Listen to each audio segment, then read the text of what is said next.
Charlton. Llewellyn. Bristol City keeping possession. Hit from a long way, and it's worth doing. Oh, they've missed it, they've all missed it, and it's in! 4 minutes, Robbie Turner. What a beginning for 3rd Division Bristol. But what a mistake by Dave Besant. Smith, Johnson. There might be something on here for City. Taylor, Shelton. Oh, they're queuing up. Turner, is it number 2? Yes, the referee looks at the linesman. Chelsea look at everybody.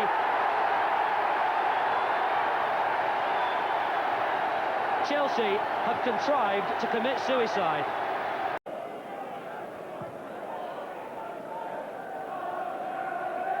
Newman. Bumstead picks up that. McAllister. Oh yes, Wilson. Kevin Wilson pulls a goal back for Chelsea with 7 minutes left and has resurrected the ball and sprinted back to the halfway line, and no wonder that Chelsea want to get on with it. Turner, is this his hat-trick? He struck it well. This will be it. Gavin.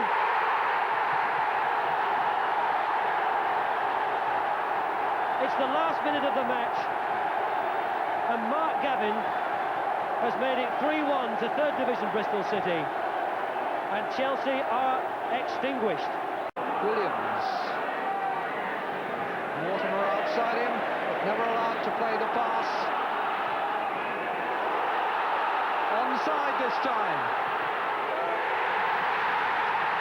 Well, it had to happen.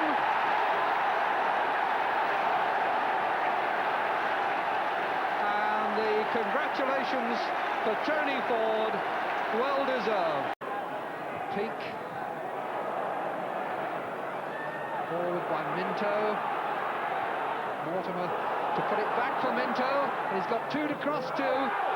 Field for handball, and it is given, and it's a penalty. Stacey North. I think that was North.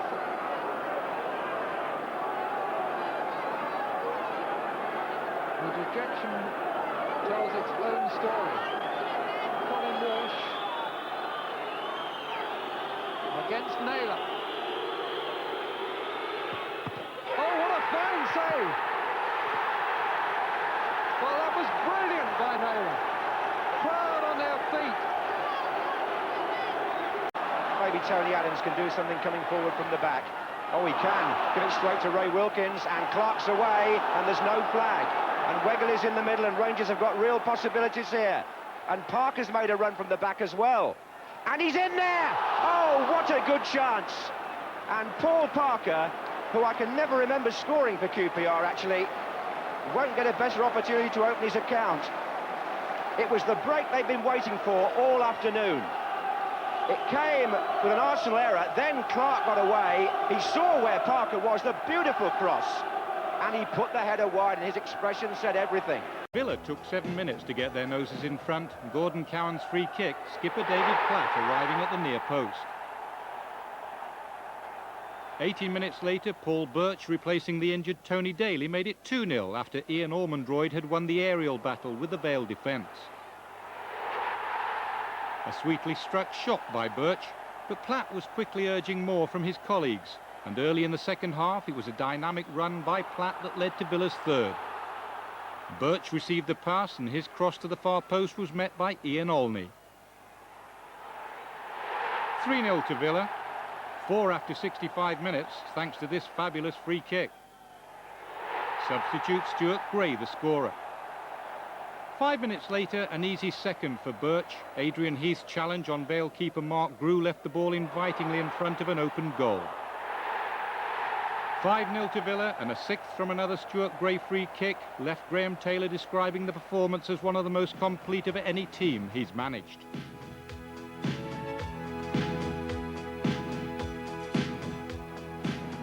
Third Division Huddersfield held out for 19 minutes but fell behind when Palace's Jeff Hopkins was presented with a clear shooting chance.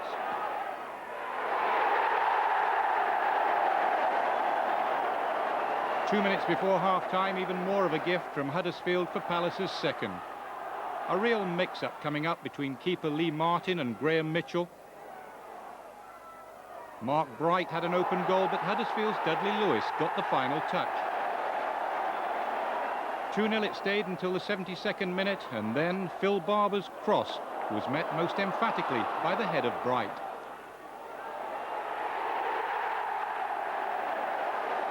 Palace wrapped up a 4-0 victory 10 minutes from time. Poor defending again, and John Salaco got his first of the season at Selhurst Park.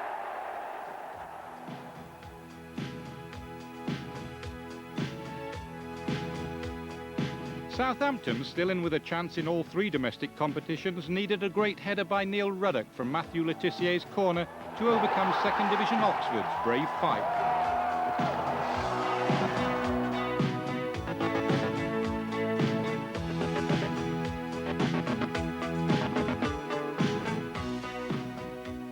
The most thrilling tie was at Elm Park. 6 goals and Reading coming from behind 3 times. Mick Quinn's header there put Newcastle ahead. 2 minutes later, though, a terrific equaliser from the hero of Reading's third-round victory over Sunderland, Lyndon Jones. With 6 minutes left in the first half, Newcastle restored their lead. Quinn battling to get in the cross, McGee's determination putting the ball in the net. Seconds before half-time, it was 2-2, an awful back pass seized upon by the ever-alert Trevor Senior.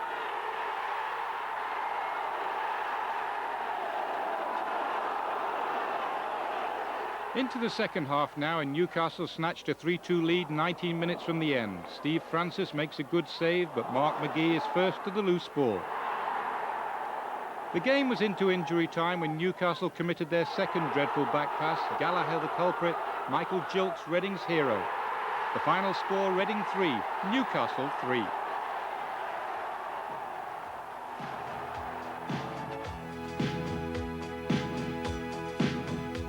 At the Den, Cambridge staged a fine second-half comeback after falling behind 2 minutes before the interval. Tony Cascarino turning sharply to surprise United keeper Vaughan. Cascarino's 9th of the season. But with only 4 minutes of the second half gone, the 4th Division team were level. Chris Ledbitter's cross headed home by the diving John Taylor. Taylor's now scored in every round, from 1st to 4th.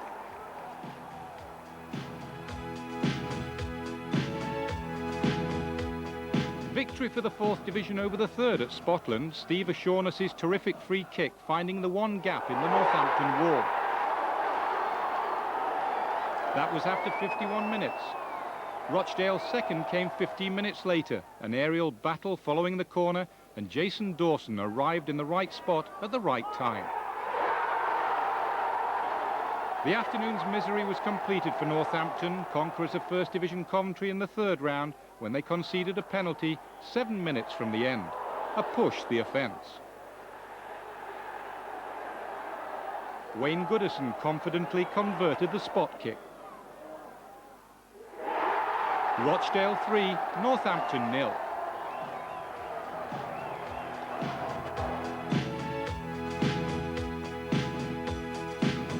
The tie which brought United manager Dave Bassett up against his last club looked to have been decided by an own goal by Watford's Barry Ashby. As the game entered the last 60 seconds, it was still 1-0 to United when Glyn Hodges' cross was tucked away by Watford's Gary Penrice. 1-1, the replay at Vicarage Road on Tuesday evening.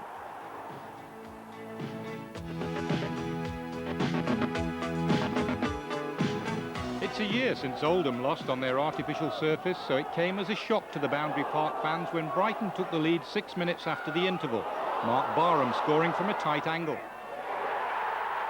15 anxious minutes later, Oldham drew level with a goal the Brighton defence should have avoided. Scott McGarvey the scorer.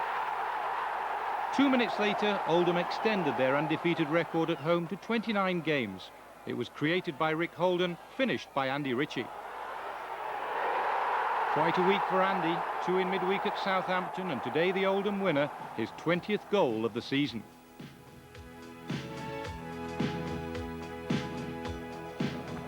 Ipswich, winners at Leeds in the third round, didn't enjoy their return to Yorkshire. 6 minutes gone when Jerry Taggart met Jim Dobbins' cross. Taggart, a recent signing from Man City. Barnsley extended their lead 11 minutes before half-time. Steve Cooper on the end of Lee Glover's cross. Barnsley 2, Ipswich 0.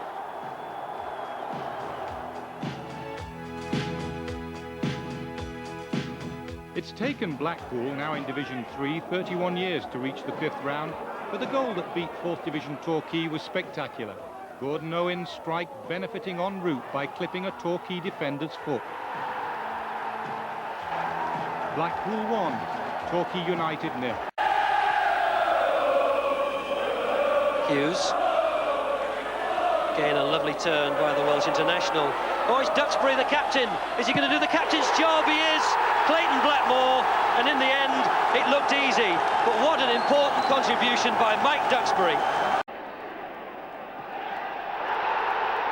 He scored both goals in this 2-1 victory. There's the first.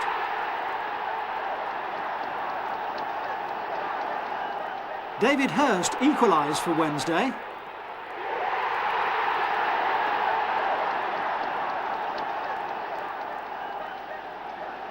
But Whiteside settled the tie a few minutes later, sending Everton into the 5th round.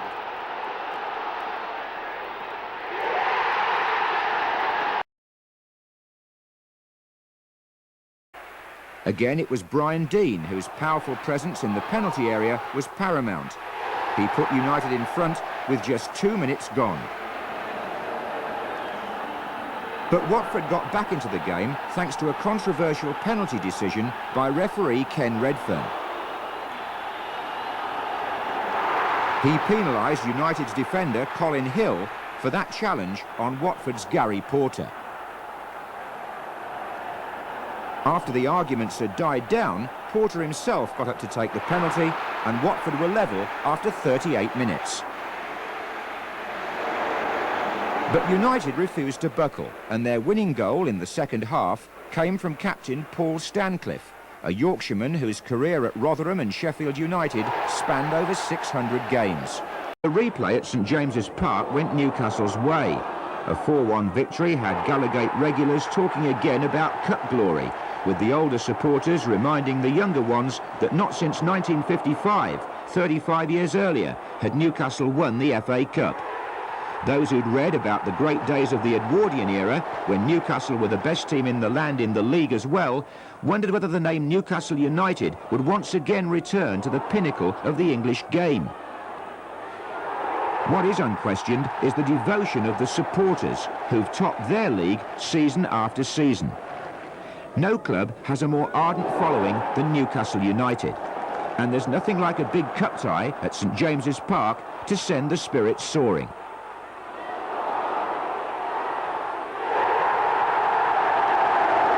The tie went to a replay.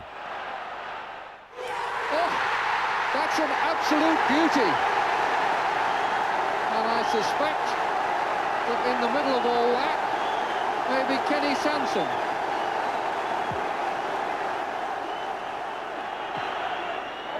And now here's Wegley. This could settle it. Sinton called for it. Shot well! Good sure touch by Beardsley. Lovely return to him by Barnes. Rush in the middle waiting, so is Nicol. Still Beardsley, Rushman, Nicol! Yes, it's a goal! Stevie Nicol!